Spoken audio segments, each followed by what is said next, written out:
চ্যাপ্টারটার যে জিনিসগুলো আমরা আসলে অনলাইন বুঝতে পারবো সেই জিনিসগুলোই আমরা দেখবো। বিকজ অবভিয়াসলি যে জিনিস আমরা অনলাইন বুঝতে আমাদের কষ্ট হবে সেটা আমি চাইও না যে অনলাইন আপনাদেরকে পড়ায় কোনো ইনকনভিনিয়েন্স কজ করি। অলসো আমিও আমার ফোন থেকে জয়েন করেছি, সো আমাকে একটু জানাবেন যে আমার লেকচারটা দেখা যায় নাকি। হ্যাঁ,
আপনি কি আমার স্ক্রিন দেখতে পাচ্ছেন এভরিওয়ান?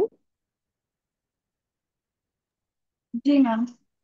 আচ্ছা, ওকে। তো আজকে আমাদের চ্যাপ্টারটা হচ্ছে chemistry of life, which is আমি যেটা বলেছিলাম যে বায়োলজিতে আমাদের একটু কেমিস্ট্রিও কমেন্ট করতে, মানে কেমিস্ট্রি আমাদের জানতে হবে, because there are so many elements and compounds যেটা আমরা বায়োলজিতে ইউজ হয়। For example amino acids, glucose, proteins, and এরাও তো chemical substances in the end. But এটা বায়োলজিতে আমাদের ইম্পর্টেন্ট, রাইট? সো আমাদের যতটুকু কেমিস্ট্রি বায়োলজির জন্য ইম্পর্টেন্ট আমরা এটা পড়বো এই চ্যাপ্টারে। তো এখানে আসলে বেসিক আমাদের আহ যেই YONO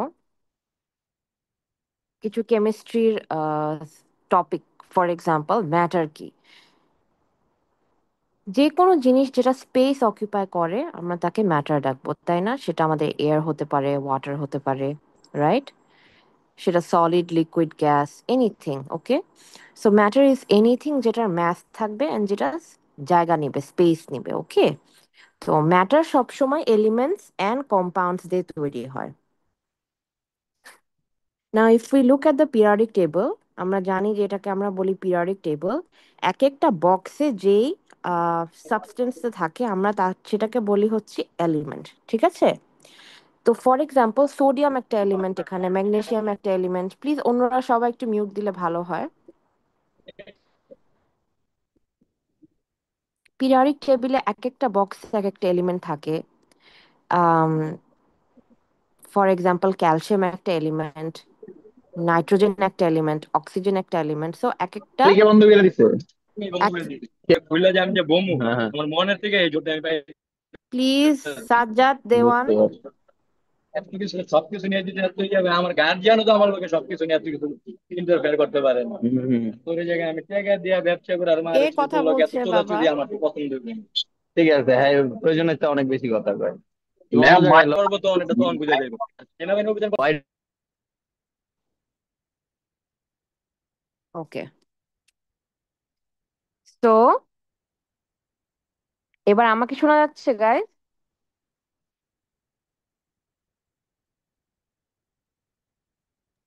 yes ma'am. Okay, ma'am শোনা যাচ্ছে। ওকে। সো যেটা বলছিলাম যে পিরিয়ডিক টেবিল এক একটা বক্সের মধ্যে যেটা থাকবে সেটাকে আমরা বলবো এলিমেন্ট, অ্যান্ড অনেকগুলা এলিমেন্ট মিলে আমার কম্পাউন্ড হয়। ফর এক্সাম্পল যদি হাইড্রোজেন অ্যান্ড অক্সিজেন দুইটা এলিমেন্ট, সো এই দুইটা এলিমেন্ট মিলে আমাদের H2O যেটা হয়, ওয়াটার আমরা বলতে পারি, তাই না? So that is a compound. Okay, তো শুধু ডিফারেন্ট এলিমেন্ট নিয়ে যে কম্পাউন্ড হবে সেটা কোনো কথা না। ফর এক্সাম্পল, অক্সিজেন, অক্সিজেন, দুইটা অক্সিজেনের অ্যাটম মিলেও কিন্তু একটা কম্পাউন্ড হয়, সেটাকে আমরা বলি কি, অক্সিজেন, যেটা O2, তাই না? তো compounds can be composed of the same elements or different elements. ওকে, তো আমরা কখনো আবার এলিমেন্টটাকে we can never break an element into any other substance. For example, sodium এলিমেন্টকে ব্রেক করে তো আমরা আর অন্য কিছু পেতে পারি না, রাইট? বাট আমরা একটা কম্পাউন্ড ভেঙে উই ক্যান গেট সাবস্টেন্সেস। এখন দেখেন, পিরিয়ডিক টেবিলে একটা ভাগ থাকে, ঠিক আছে? ফর এক্সাম্পল, বাম পাশের এলিমেন্টস গুলা সব মেটালস। ওকে, আপনারা জানেন হয়তো যে বর্ডারটা কোথায়, ঠিক আছে, যে কোন বর্ডারের পরে এলিমেন্টস মেটালস আর নন মেটালস।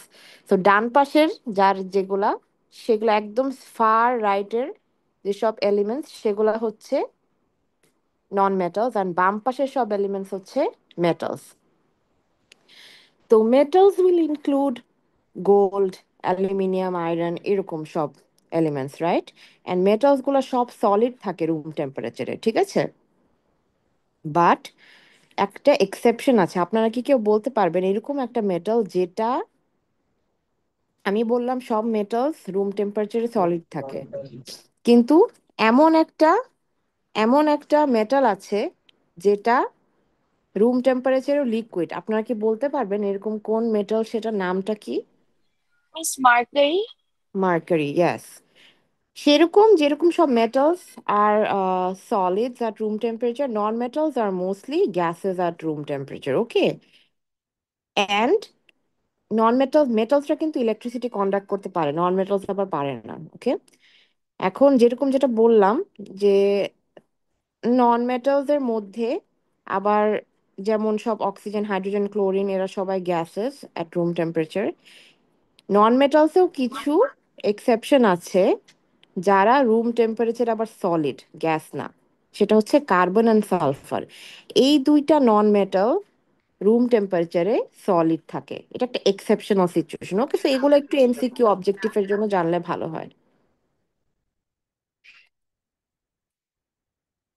ওকে, এখন আমরা একটু দেখব বেসিক কেমিস্ট্রি, ঠিক আছে? সবচেয়ে স্মলেস্ট পার্টিকেল যেটা একটা এলিমেন্টের প্রপার্টি রিটেন করে, সেটাকে আমরা ডাকি কি? এলিমেন্ট। সরি, সেটাকে আমরা ডাকি অ্যাটম। না, অ্যাটমের ভিতরে কিছু সাব অ্যাটমিক পার্টিকলস থাকে, ঠিক আছে? তিনটা জিনিস থাকে, একটা হচ্ছে প্রোটনস, একটা ইলেকট্রনস, আর হচ্ছে নিউট্রনস। তো প্রোটনস এন্ড নিউট্রনস হচ্ছে মাঝখানে যে নিউক্লিয়াস থাকে ওটার ভিতরে থাকে, এন্ড চারিপাশ দিয়ে নিউক্লিয়াসের হচ্ছে ঘুরবে, আমার অরবিটের মধ্যে ঘুরবে হচ্ছে ইলেকট্রনস। ওকে, প্রোটনস হচ্ছে কি চার্জ? Positively charge. ইলেকট্রনস হচ্ছে negatively charge. Protons and electrons এর নাম্বার অলওয়েজ সেম থাকে, ঠিক আছে? They are always the same in any atom. যতগুলা প্রোটনস থাকে ততগুলাই ইলেকট্রনস থাকে। ওকে, অ্যান্ড নিউট্রনস এর কোনো চার্জ থাকে না। এর জন্য একটা অ্যাটম যেটা আয়ন না অলরেডি, সে অলওয়েজ নিউট্রাল চার্জে থাকে, তার কোনো প্লাস বা মাইনাস চার্জ থাকে না, বিকজ তার যতগুলাই প্রোটন ততগুলাই ইলেকট্রন থাকে।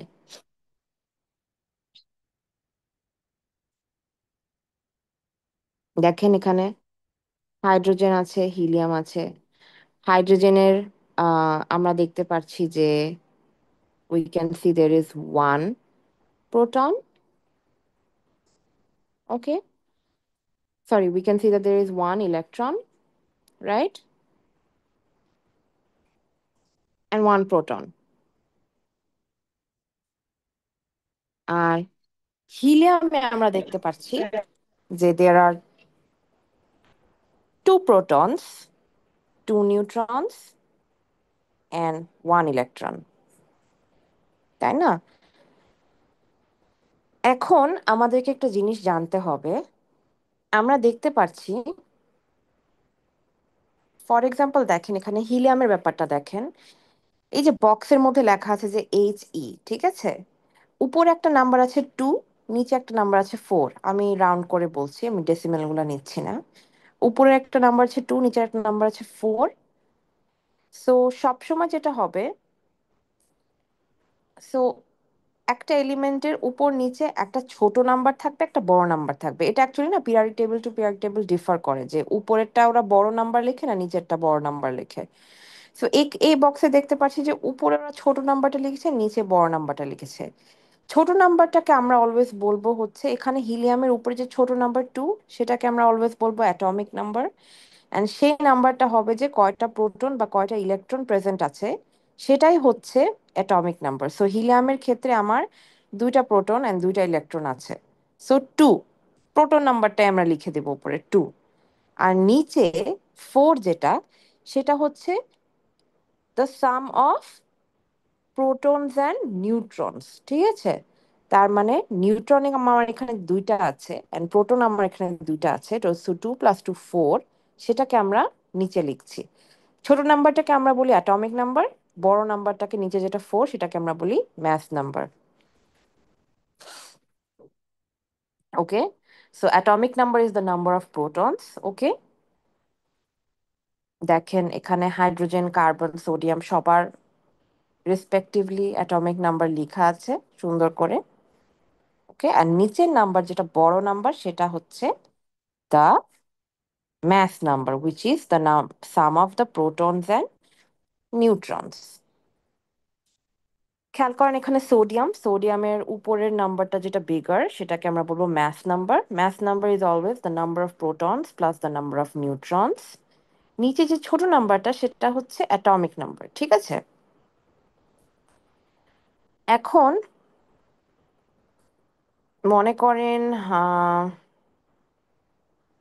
সোডিয়ামের কথাই বলি।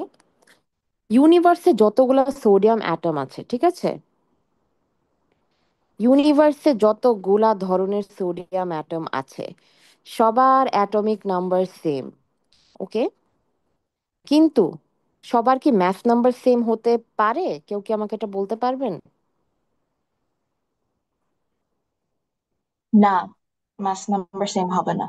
হ্যাঁ, সবার কিন্তু ম্যাথ নাম্বার সেম হয় না, কারণ সব অ্যাটমের যে সেম নাম্বার অফ প্রোটন নিউট্রনস আছে, এটা আবার ইটস নট পসিবল। ওকে, বিভিন্ন অ্যাটমের বিভিন্ন ধরনের নিউট্রন নাম্বার হতে পারে। কিন্তু মনে করেন সোডিয়াম, সোডিয়াম একটাই অ্যাটম, আমি একটা অ্যাটমের কথাই বলছি।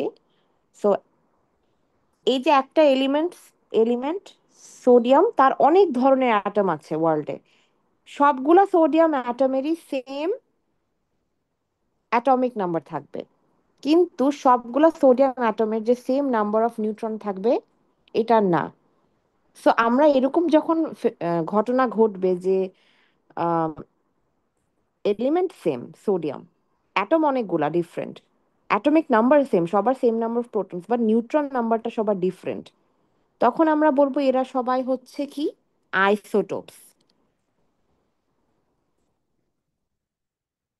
আইসোটোপস মানে কি এলিমেন্টটা সেম থাকবে, মনে করেন হাইড্রোজেন মানে হাইড্রোজেন, সোডিয়াম মানে সোডিয়াম, এলিমেন্ট সেম থাকবে, বাট তাদের ডিফারেন্ট নাম্বার অফ নিউট্রনস থাকবে।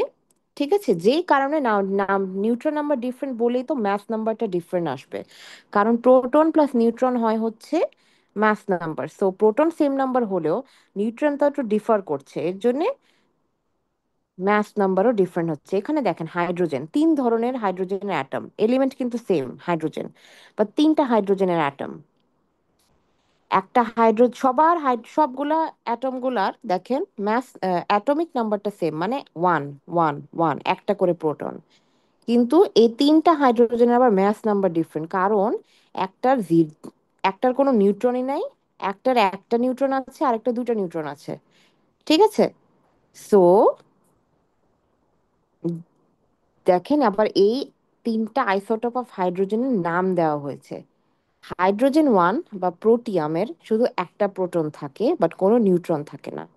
হাইড্রোজেন 2 বা ডিউটেরিয়ামের একটা প্রোটন থাকে, একটা নিউট্রন থাকে। সো এই হাইড্রোজেন 2 কেন বলা হয়? বিকজ ওর ম্যাস নাম্বার হচ্ছে 1 + 1 2। দেন হাইড্রোজেন 3 ওর ট্রাইটিয়াম, ওর একটা প্রোটন 2টা নিউট্রন থাকে, এর জন্য 1 + 2 ওর ম্যাস নাম্বার হচ্ছে 3, এর জন্য এটাকে বলা হয় হাইড্রোজেন 3। তো এই যে hydrogen 1 2 3, they are all isotopes of hydrogen. হ্যাঁ, they have the same number of protons but different number of neutrons. এই পর্যন্ত কি সবাই ক্লিয়ার হয়েছে? ইয়েস অর নো আমাকে একটু বললে ভালো হয়। Are you all clear till here? Yes, yes. Okay. Hmm, electrons যেটা বলেছিলাম তারা নেগেটিভলি চার্জ থাকে, ওরা অরবিটালসে মুভ করে নিউক্লিয়াসের চারিপাশে, অ্যান্ড ওরা একজন আরেকজনকে রিপেল করে, ঠিক আছে, বিকজ ওরা সেম চার্জ। কিন্তু ওরা আবার প্রোটন যেটা অপোজিটলি চার্জ ওদের সাথে খুব অ্যাট্রাক্টেড। সো এর জন্য যেহেতু প্রোটনগুলো নিউক্লিয়াসের মাঝে থাকে, তো ইলেকট্রনসগুলো নিউক্লিয়াসের চারপাশ দিয়ে ঘুরতে থাকে because they are attracted to the protons in the nucleus, right?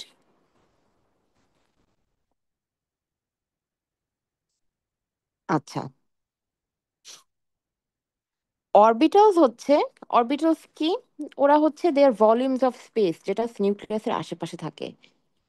এক একটা অরবিটাল হচ্ছে দুইটা করে ইলেকট্রন হোল্ড করতে পারে, ঠিক আছে। তো এখন অ্যাটমস এর কয়টা অরবিটাল অকুপাইড কয়টা অকুপাইড না, এটা ডিফারেন্ট হবে, এক একটা অ্যাটমের জন্য ডিফারেন্ট হবে, ঠিক আছে। এন্ড যে অরবিটাল গুলা নিউক্লিয়াসের কাছাকাছি হবে তাদের এনার্জি কম হবে, এন্ড তারা ইলেকট্রনস দিয়ে প্রথম প্রথম ফিল হবে, দে আর ফিল্ড ফার্স্ট। দেন অরবিটালস যেগুলা দূর, একটু দূরে দূরে ফ্রম দ্য নিউক্লিয়াস, তাদের এনার্জি লেভেল যেহেতু বেশি, তারা ফিল্ড হবে লেটার। ওকে,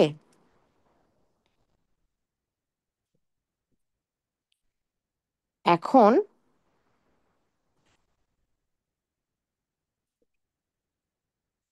এক একটা অরবিটাল দুইটা করে ইলেকট্রন হোল্ড করে, ঠিক আছে। অ্যান্ড শেল ইজ সামথিং, যেটা আমার অরবিট যেটাকে বলি, ঠিক আছে। অরবিটাল অ্যান্ড অরবিট কিন্তু ডিফারেন্ট জিনিস, ওকে। তো orbits are made up of orbitals, আর shells are made up of orbitals, okay.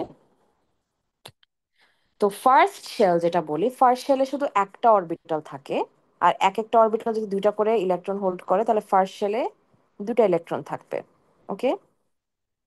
Second শেলে চারটা অরবিটাল থাকে, এন্ড চারটা অরবিটাল যদি এক একটা দুইটা করে ইলেকট্রন হোল্ড করে তাহলে সেকেন্ড শেলেও আটটা ইলেকট্রন থাকবে, ঠিক আছে। তো প্রথম শেলটায় খালি দুইটা ইলেকট্রন থাকে কারণ একটা অরবিটাল থাকে ওখানে, আর সেকেন্ড শেলে থেকে চারটা অরবিটাল থাকবে, মানে will hold up to 8 electron. এখন খেয়াল করি, তার মানে প্রথম শেল ফিল আপ করার জন্য প্রথম শেলকে জাস্ট 2 ইলেকট্রন হলে ও ফিল আপ হয়ে গেল, বাট সেকেন্ড শেল থেকে আটটা, আমরা আমরা জানি, আমরা এইচএসসি তে আটটার বেশি পড়েছি থার্ড শেল ফোর্থ শেলের জন্য, বাট এখানে আমরা একটু বেসিকটা খালি দেখবো কারণ এখানে অনেক জনের হয়তো কেমিস্ট্রিও ছিল না, তো আমাকে ওইভাবে পড়াতে হবে। আমাদেরকে অ্যাজিউম করতে হবে যে ফার্স্ট শেলের ফুল নাম্বার অফ ইলেকট্রনস 2, পরের শেলগুলার full number of electrons 8। So 2 প্রথম শেল, পরের শেলগুলা 8, second shell 8, third shell 8, these are the full number of electrons, okay.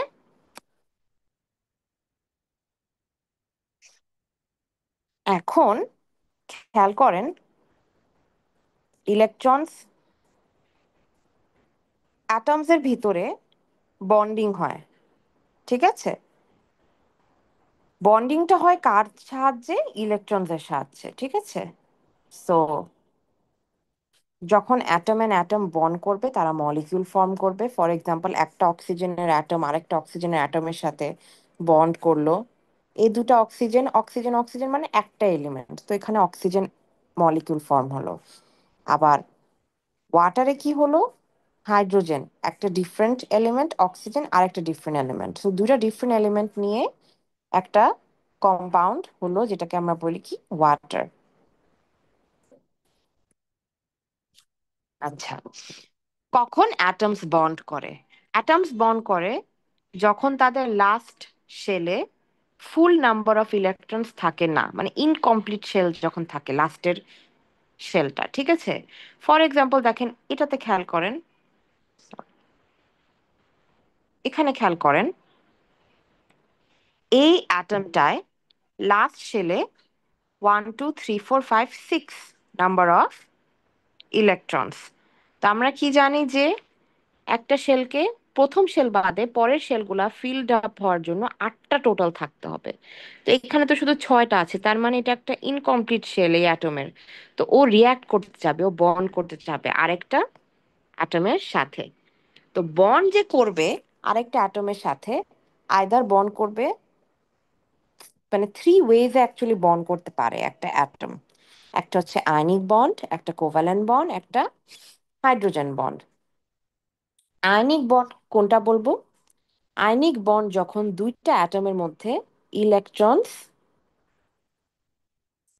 Donating and receiving হবে, ডোনেশন হবে, আরেকজন রিসিভ করবে, মানে দুইটা অ্যাটমের মধ্যে একটা অ্যাটম আরেকজনকে ইলেকট্রন দিবে অ্যান্ড সেই অ্যাটমটা ইলেকট্রন গেইন করবে।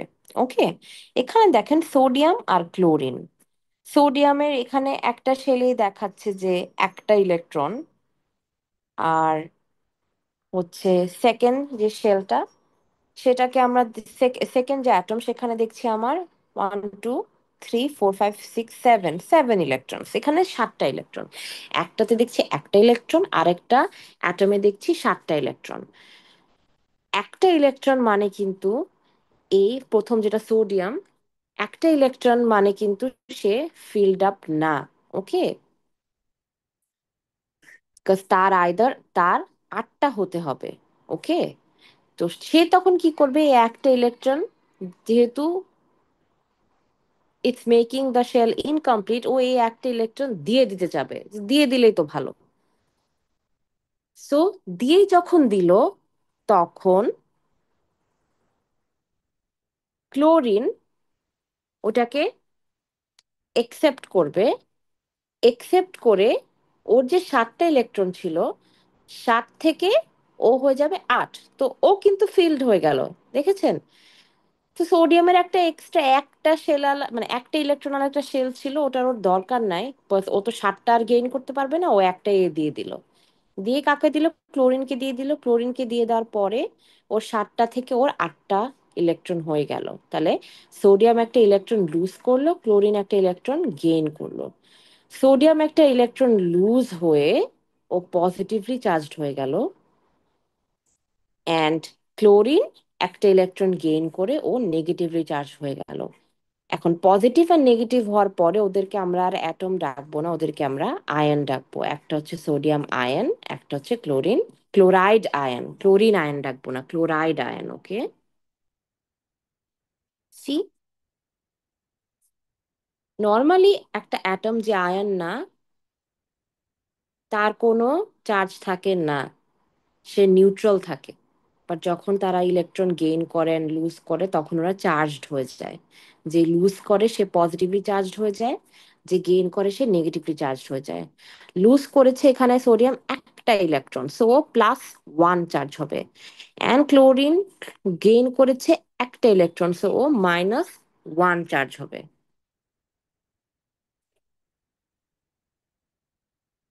এই স্লাইডটা আপনারা একটু দেখেন, বিকজ আমি যেটা বললাম ওটা এখানে একটু আবার ডিসক্রাইব করা আছে, একটু আপনারা খেয়াল করেন।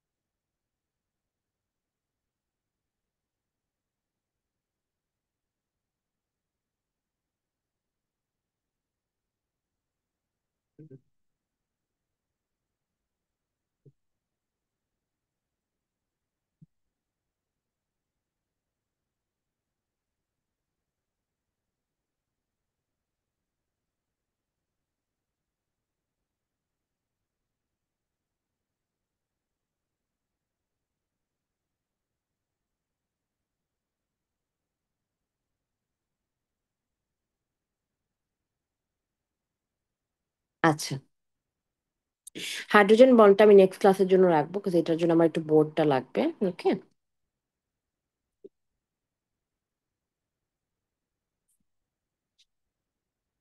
আচ্ছা, এখন দেখেন আমরা একটু পিএইচ এর দিকে যাই। আমরা জানি কি প্রতিটা সাবস্টেন্সের পিএইচ থাকে। Okay, pH is basically concentration of H+ ions, hydrogen ions. Okay, তো সাবস্টেন্সেস যেগুলা পিএইচ কম থাকে, 7-এর কম, তাদেরকে আমরা অ্যাসিডিক ডাকি, তাদের অনেক বেশি কনসেন্ট্রেশন থাকে হাইড্রোজেনের। অ্যান্ড যারা 7-এর বেশি তাদেরকে আমরা অ্যালকালাইন বা বেসিক ডাকি, ঠিক আছে, অ্যালকালাইন বা বেসিক। তো আমরা জানি পানির পিএইচ হচ্ছে নিউট্রাল, 7-এর মতো। অ্যান্ড 7-এর কম কিছু সাবস্টেন্স যারা অ্যাসিডিক, আমরা জানি স্টামাক অ্যাসিড, হাইড্রোক্লোরিক, স্টামাকে আমাদের হাইড্রোক্লোরিক অ্যাসিড থাকে যাদের পিএইচ 1 থেকে 3। লেমন জুস আরেকটা সাইট্রিক অ্যাসিড, এটারও পিএইচ 2.3। আবার কিছু এগুলো সব ন্যাচারাল আর কি, ন্যাচারাল সাবস্টেন্স, যেহেতু আমরা বায়োলজি পড়ছি আমরা ন্যাচারাল অ্যাসিডের কথা দেখছি, আর এখানে আমরা একটু ন্যাচারাল অ্যালকালাইন অ্যালকালি বা বেস দেখছি। সি ওয়াটার, এটা হচ্ছে ন্যাচারালি অ্যালকালাইন, 7.8 থেকে 8.3। Baking soda alkaline, pH 9। তো অ্যাসিডস ওরা যখন পানিতে ডিজলভ করে ওরা H+ আয়ন ডোনেট করে, ঠিক আছে। অ্যান্ড অ্যাসিডের পিএইচ থাকে <7। আর বেস যখন আমরা, যেগুলো হচ্ছে পানিতে ডিজলভ করলে তারা H+ আয়ন অ্যাকসেপ্ট করে, তাদেরকে আমরা বলি বেস। এখন অ্যাসিডস এন্ড বেসের মধ্যে আবার স্ট্রেংথ আছে, মানে স্ট্রং এন্ড উইকের কথাবার্তা আছে। সো উইক অ্যাসিড কারা? যারা এই হাইড্রোজেন আয়ন সহজে ডোনেট করতে চায় না পানিতে, ঠিক আছে। আর যদি ডোনেট করেও ফেলে ওরা আবার দিয়ে আবার নিয়ে নেয়, ঠিক আছে। ফর এক্সাম্পল কার্বনিক অ্যাসিড, ঠিক আছে, ঠিক আছে। স্ট্রং ইথানোয়িক অ্যাসিড, ওকে। স্ট্রং অ্যাসিড কারা? যেটা হচ্ছে একদম সব আয়নস H+ আয়নস দিয়ে দেয় পানিতে, ঠিক আছে, সাথে সাথে ডোনেট করে দেয়, তাদেরকে আমরা বলি স্ট্রং অ্যাসিড, যেমন হাইড্রোক্লোরিক অ্যাসিড। এখন আপনারা, আমি জানি না বাফার সিস্টেমের কথা শুনেছেন নাকি। আমি আপনাদেরকে বলেছিলাম যে আমাদের বডিতে যে ব্লাড আছে ওর পিএইচটা সবসময় বেসিক মানে অ্যালকালাইন রাখতে হয়, 7.38 থেকে 7.42-র মধ্যে মেনটেন করতে হয় এই পিএইচটা। এই অ্যালকালাইন পিএইচটা মেনটেন করার জন্য মানে বডি হ্যাজ টু গো, মানে কিপ মেনটেনিং ইট, ঠিক আছে। কিভাবে মেনটেন করে? Blood is actually a solution known as the buffer solution. Buffer solution এমন একটা জিনিস যে হচ্ছে তার সাথে যদি কোনো ছোট অ্যামাউন্ট অফ অ্যাসিড বা বেস অ্যাড করা হয় তার পেজটা চেঞ্জ হয় না, ঠিক আছে। সো ইটস আ মানে সে নিজেকে রেজিস্ট করতে পারে তার পেজটা চেঞ্জের জন্য। এটাকে আমরা বলি বাফার সলিউশন। তো ওর পেজটা সবসময় একটা কনস্ট্যান্ট ভ্যালুতে মেনটেন করবে, ওকে। এখন এগুলো আমি নেক্সট ক্লাসে বুঝাবো, ওকে, বিকজ এগুলোর জন্য আমার বোর্ড লাগবে। তো আজকে আমি এই পর্যন্তই রাখতে চাচ্ছি, ওকে। আমি জাস্ট একটু এই সেকেন্ড চ্যাপ্টারটা আমি ইন্ট্রোডিউস করালাম, একটু বেসিক। আমি একটু অ্যাটেন্ডেন্সটা আমি একটু, সবার নাম কি ঠিক মতো আছে? যদি না থাকে আপনারা, বিকজ আমি এখান থেকে সব নোট করে নিচ্ছি attendance from the meeting list.